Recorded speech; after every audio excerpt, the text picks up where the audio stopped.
Siamo a Tauriano, nel comune di Spilimbergo, presso l'azienda vitivinicola Pecorboin. Qui abbiamo Rudy, responsabile tecnico agronomico dell'azienda. Buongiorno Rudy, presentaci l'azienda. Abbiamo una superficie di 80 ettari, abbiamo in proporzione un 60% a varietà bianche, i prosecchi, pinot grigi, toccai, il verduzzo, traminer, e un 40% di bacca rossa, il classico Cabernet Franc, il Merlot, Refosco e Cabernet Sauvignon.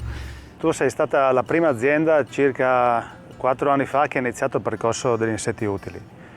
Come mai questa pratica e che cosa ti ha dato? Allora, abbiamo iniziato questa pratica perché un po' la proprietà gli piaceva l'idea della sostenibilità e un po' per incominciare a eliminare tutti i trattamenti insetticidi per la cocciniglia.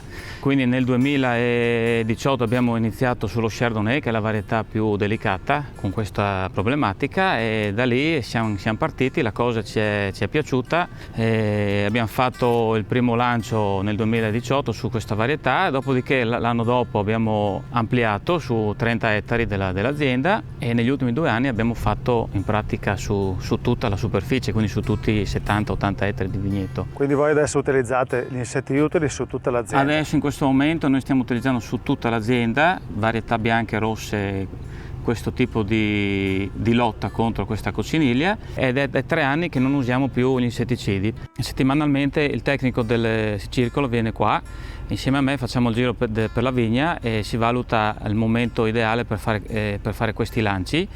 Si cerca di mettere in posizione il lancio fra un trattamento e l'altro, in modo che questi insetti non vengano disturbati dai trattamenti fitosanitari. 2 anni a questa parte che comunque da quando facciamo il lancio non vengono più fatti gli insetticidi per la cocciniglia, che è una cosa molto importante anche per l'ambiente. Il futuro è questo, insomma, penso per la maggior parte delle aziende ormai sarà così. La nostra è già, ecco. Bene, ottimo. Ti ringrazio e una buona vendemmia. Grazie mille e buon lavoro. Grazie.